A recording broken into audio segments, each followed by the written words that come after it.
Oh, hello there. Thanks for being with us here on First Take. Stephen A. Smith is gridlocked in that tri-state area traffic. What? Yes.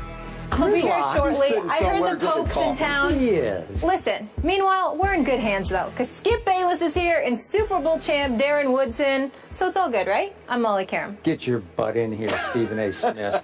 Darren, it's so good to see you. How are you? I'm great. I'm great. You got Philadelphia, Dallas Cowboys this week. It's going to be a good game. And by the way, before we proceed, I want to congratulate you because you are going to be inducted into the Dallas Cowboys Ring of Honor on November 1 when Seattle visits Jerry World. Congratulations. I appreciate it. Yes, congratulations. Thank you. From the real Cowboys fan here at this desk. Yeah, right. Coming up, find out how Rex Ryan plans to stop Rob Gronkowski. It's a tall task. We'll tell you what Rex said about Gronk later on. And speaking of the game you just mentioned, we have more coaches talking about opposing players they're facing this week. Chip Kelly gives his thoughts on division rival Tony Romo. We'll discuss that in just a bit. But first, we kick things off with tonight's AFC West clash. Broncos Chiefs, both are 1-0, facing off in the hostile Arrowhead Stadium. Peyton usually shows out on Thursday Night Football and normally has the Chiefs number, winning the last 8 straight against KC. Broncos Chiefs, Darren, who gets the W? I like what I saw with Kansas City and Alex Smith last week. I honestly think at home at Arrowhead Stadium, coming off what they did and the confidence they had coming out of Houston, and watching that entire offense get going. When you look at, Jeremy Maclin, Travis Kelce was unstoppable against Houston last week, and they're trying to find ways to get him the ball and match up against smaller corners. And then, of course, Jamal Charles in that running game. And anyway, when you look at this game and this matchup, the Broncos are still trying to find their way in that offense. Peyton Manning is not comfortable within that offense right now, and the running game hasn't gotten started. Taking that offense, which is struggled last week, into Arrowhead Stadium, I'm going with the Kansas City Chiefs. I think the Kansas City Chiefs are going to be on a high. Defensively, they're going to come to play, and offensively, they have some weapons. I'm still calling that an upset. I'm not calling it an upset. I am. Okay. I'm still calling it an upset. Well, I mean, Kansas City's favored at home by 3, so... In my mind, just because of history. All right, that's fine. Throw a score out there so we get your level of conviction here. I'm going to say it's going to be 27-17. Okay, 10 point. That's fairly convincing.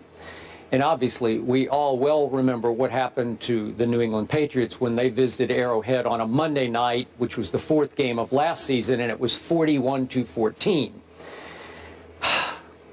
Gut feeling, I believe Peyton Manning will win again at Arrowhead. And he's won at Arrowhead all 3 of his Denver Bronco years. And he's won fairly handily at Arrowhead all 3 times. In his career, he's 6-1 at Arrowhead, with 20 touchdown passes to only 5 interceptions. So clearly, the stadium fits his eyes, so to speak, where he's very comfortable throwing the football in that environment, as noisy as it might get, and it obviously rivals Seattle for the noisiest outdoor stadium in the league. But I still believe in Peyton as a top-flight quarterback, and I get what you're saying about clashing with Kubiak and the new offense, and he didn't look completely comfortable, although it was ironic to me that they did throw it 40 times and they ran it only 25 times against a Baltimore team that a lot of people think is a Super Bowl caliber team with or without Terrell Suggs. Like, it's a very good football team. It's a very physical football team, and as Peyton had to remind the media, hey, we actually won that game last Sunday, and they did. 19-13. They won.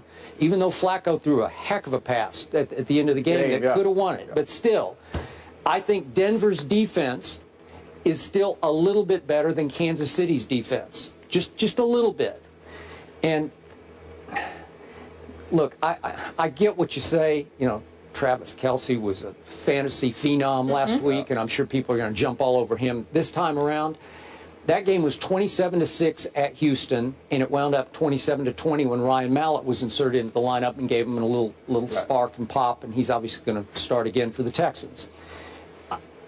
I'm going to say what I said yesterday.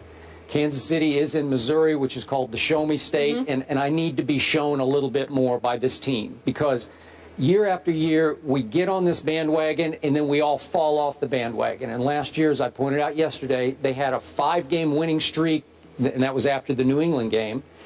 And then everybody said, well, here come the Chiefs, and there went the Chiefs. And they lost 3 in a row, starting with the game at Oakland. Remember this? And they just tumbled right out of the play. They were not a playoff team last year. Are you sure? Now, to your opening point, which was Mark Schlereth's point on our show yesterday, and he opened my eyes and gave me pause. Because remember, Mark helped coach the Broncos a little bit during training camp. As kind of just a volunteer advisor, helped coach the offensive line. So I'd say he's pretty connected, right? He probably knows what he's talking about. And he was strong on this show yesterday that there is a clashing of philosophies here, and that Peyton is not happy and not comfortable. Okay, well, that dilutes my conviction about this game. Because if you're right about that, if Peyton is close to being miserable, as he at 39 is, who knows if this is last year's, he approaches age 40, but it could be. But is he mentally being defeated? Does he feel so handicapped by the new way, the new system? Is the ability to audible at the line of scrimmage slowly being taken out of his hands?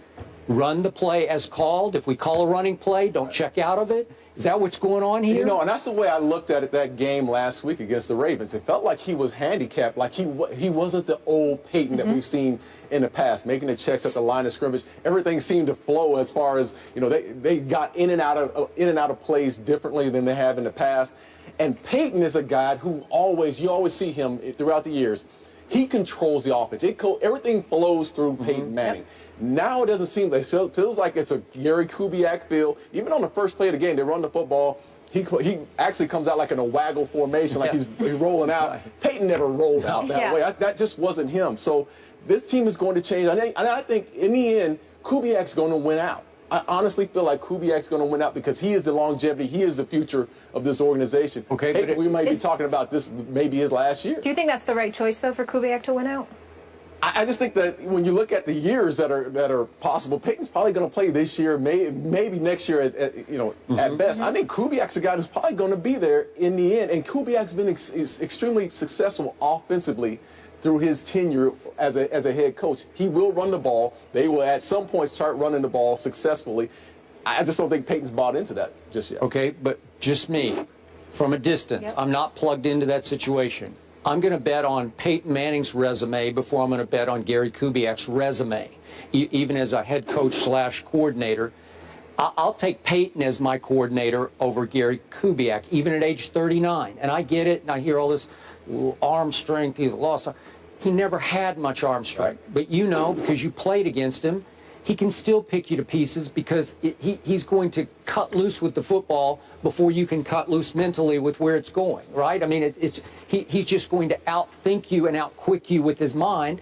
So the arm strength, even though it has handicapped him occasionally, I still don't think it's a huge issue with him right now. I think it's going to be an issue. You do? I really do. I think this team, this is going to be early on in the season, for this team to be successful, defensively, they're going to have to travel well, and they're going to have to win football games for this offense until this offense finds a way to gel, until Kubiak and Peyton Manning can get on the same page. This is not going to be your same Peyton Manning offense. They're going to run the ball this year.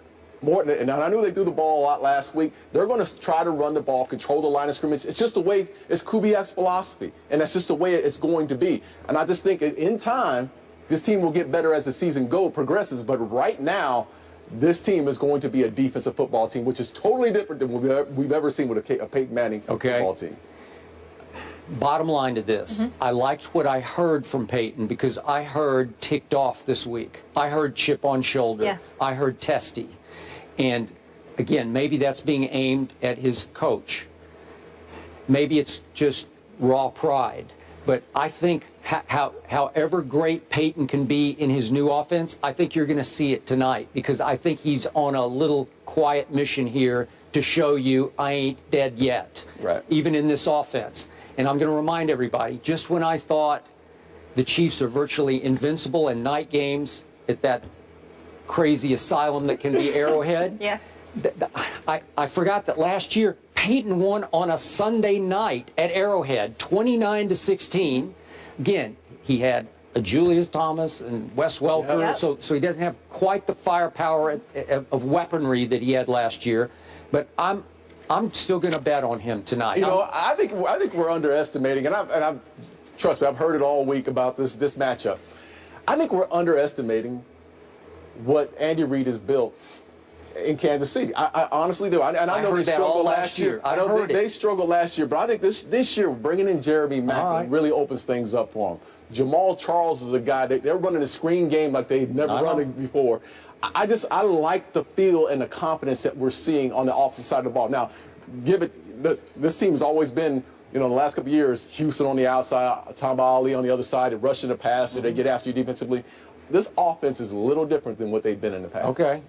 Well, you got it fairly convincing. I'm going to go 2017 upset on my part. According to Molly. Yeah. All right, advantage Broncos, advantage Chiefs. And I know you mentioned they brought in Jeremy Maclin. Still, the last true wide receiver to score a touchdown was 2013. Dwayne Bowe is not there. Craziness.